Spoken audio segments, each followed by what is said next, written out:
Hello friend, जय श्री कृष्ण। आज बनाईशुं आपणे दाल तड़का। एकदम आपणे ढाबा स्टाइल बनाईशुं दाल तड़का। तेना माटे मैं अहींया घड़ी लीधी छे तुवेरनी दाल अने अरहरनी दाल पण कहे छे। मैं आ तेलवाड़ी लीधी छे। कोरी दाळ आवे छे बजारमां, ए पण तमे लई शको छो। मैं आ तेलवाड़ी लीधी छे। अमे मोटी अर्धी वाटकी तुवेरनी दाळ लीधी छे, तो नानी एक वाटकी मैं अहींया घड़ी चनानी दाळ लीधी छे। आ बेनुं कॉम्बिनेशन बहुत सरस छे। तमे चाहो तो आमां छोड़ा वगरनी जे मगनी दाळ आवे छे ते नाखी शको छो, पण मैं आज तुवेरनी दाळ ने चनानी दाळ लीधी छे। हवे आपणे आने सरस सारी रीतना चोख्खा पाणीथी धोई लईए। एक बाउल लईशुं, एमां आपणे बे दाळ मिक्स करी दईशुं अने हवे आने सरस 2 થી 3 વાર चोख्खा पाणीथी आने आपणे धोई लईए। आपणे धोईए तो आमां जे तेलवाड़ी दाळ छे ते बधुं गंदकी आनी निकળી जाए, एटले आपणे आने 2 થી 3 पाणीए चोख्खी धोई लईए। तमे जोई शको छो आने 2 થી 3 વાર आने मैं चोख्खा पाणीथी धोई लीधी छे। हवे आपणे आने कुकरमां बाफा मूकीशुं।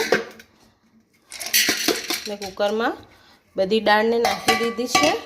हवे आपणे आमां 2 ग्लास जेटલું पाणी नाखीशुं। मैं 2 ग्लास पाणी लई लीधुं छे। बहु पाणी आपणे नथी नाखवानुं। हवे आपणे आमां हळદર नाखी दईशुं अने थोड़ुं मीठुं नाखी दईशुं अने हवे आपणे आने ढांकीने 3 सीटी थवा दईए। आपणे एकदम आपणे गोळ जेवी नथी कर देवानी दाळ, एकदम पेस्ट आपणे थोड़ी आखी रे एवी रीतना दाळ राखवानी छे। एटले आपणे आनी 3 सीटी वगाड़ी लईए।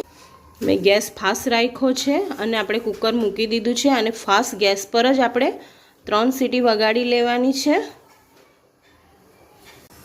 તમે જોઈ શકો છો 3 सीटी થઈ ગઈ છે। હવે આપણે ગેસ બંધ કરી દઈશું અને એની વઘારની તૈયારી કરીએ। આપણે જોઈ લઈએ આપણી દાળ બફાઈ ગઈ છે કે નહીં।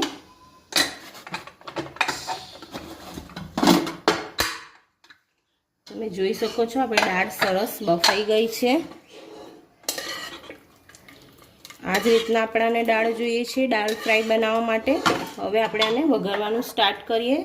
तो तेना माटे मैं अहीं आगळ गैस चालू करीने कढ़ाई मूकी दीधी थी अने मैं 2 मोटी चमची में तेल नाखी दीधुं छे। हवे आपणुं तेल गरम थई गयुं छे, तो आपणे अंदर नाखीशुं अर्धी चमची जीरुं नाखी दईशुं अने नाखीशुं आपणे डુંગળી એને ઝીણી आ रीतना ઝીણી समारीने मूकी थी અને હવે આને આપણે સારી રીતના ડુંગળીને શેકી લઈએ।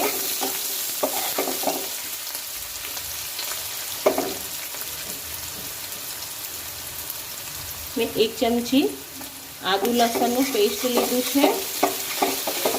તમારા પાસે લસણ હોય તો તમે અડધું થોડું વાટીને નાખી શકો છો।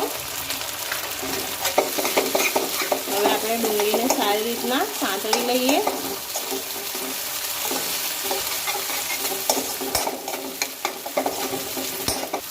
આપણી ડુંગળી સરસ સટાઈ ગઈ છે। હવે આપણે ટામેટા નાખી દઈશું। મેં આ 3 મીડિયમ સાઇઝના ટામેટા લઈ લીધા હતા, એને મેં આ રીતના નાના નાના ટુકડા કરી લીધા છે।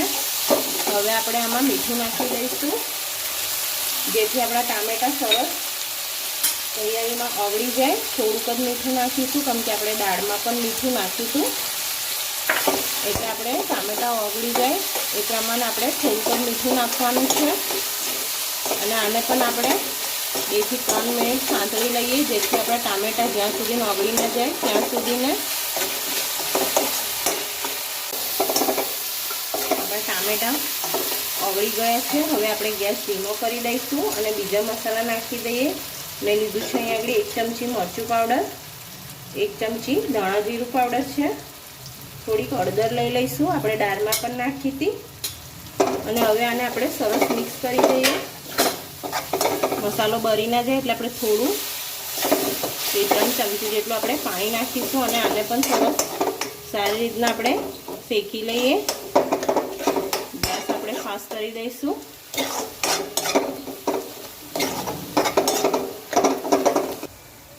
તમે જોઈ શકો છો તેલ બાજુથી છૂટું પડવા લાગ્યું છે। ટામેટા ડુંગળી આપણી મસાલો સરસ શેકાઈ ગયો છે।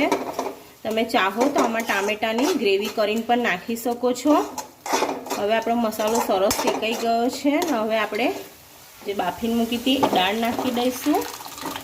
આ રીતના તમારે જે પ્રમાણ થીક રાખવી હોય, જાડી પાતળી. આ દાળ ફ્રાય તો જાડી જ હોય છે. હવે આપણે આને 2 થી 3 મિનિટ સરસ ઉકળવા દઈશું. મેં આમાં ધાણા નાખી દઈશ અને આને આપણે સરસ મિક્સ કરી દઈએ. તમે એકવાર બનાવીને દાળ ફ્રાય જરૂર ટ્રાય કરજો. તમે ઢાબાની પણ ભૂલી જશો, બહારની પણ ભૂલી જશો. એવી સરસ થાય છે. જે રીતના હું એ બતાવી એ પ્રમાણે જરૂરથી બનાવજો. ખાવામાં બહુ જ ટેસ્ટી લાગે છે આ દાળ. તમે જીરા રાઈસ સાથે, ભાખરી સાથે, રોટલી સાથે તમે ખાઈ શકો છો. ખાવામાં બહુ સરસ લાગે છે. એકવાર જરૂરથી ટ્રાય કરજો અને મને કમેન્ટમાં જરૂરથી કહેજો કે તમને આજની મારી રેસીપી કેવી લાગી.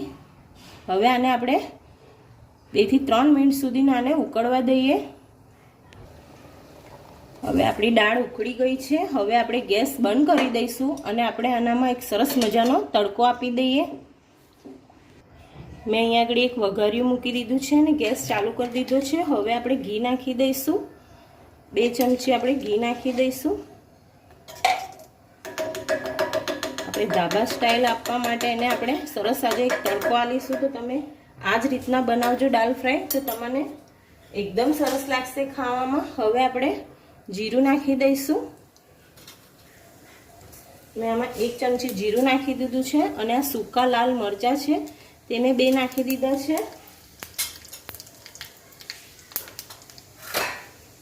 અને આગળ મેં અડધી ચમચી સૂકું મરચું પાવડર છે એ નાખી દઈશ અને સરસ આપણે મિક્સ કરીને આમાં આપણે વઘાર કરી દઈશું.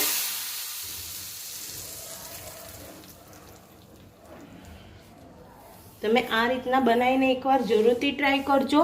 તમે જોઈ શકો છો આપણે દાળ તડકા બનીને સરસ તૈયાર થઈ ગયો છે. મેં સરસ વઘાર પણ કરી દીધો છે. તમે આ જ રીતના બનાવજો તો તમારી પણ દાળ ફ્રાય સરસ થશે. હવે આને આપણે સર્વ કરી લઈએ. તમે જોઈ શકો છો મેં સરસ આને પીરસી લીધું છે. મેં એને જીરા રાઈસ સાથે પીરસ્યું છે. તમે ચાહો તો આને ભાખરી જોડે પણ તમે દાળ ખાઈ શકો છો. બહુ જ સરસ લાગે છે. એકવાર તમે જરૂરથી ટ્રાય કરજો. અને ફ્રેન્ડ્સ, તમને આજની મારી રેસીપી કેવી લાગી મને કમેન્ટમાં જરૂરથી કહેજો. અને જો તમને આજનો મારો વિડીયો ગમ્યો હોય તો મારા વિડીયોને લાઈક કરીને મારી ચેનલને સબસ્ક્રાઈબ કરી લેજો અને તમારા ફ્રેન્ડ સાથે શેર કરજો. ફરી મળીશું એક નવા વિડીયો સાથે. ત્યાં સુધીને જય શ્રી કૃષ્ણ.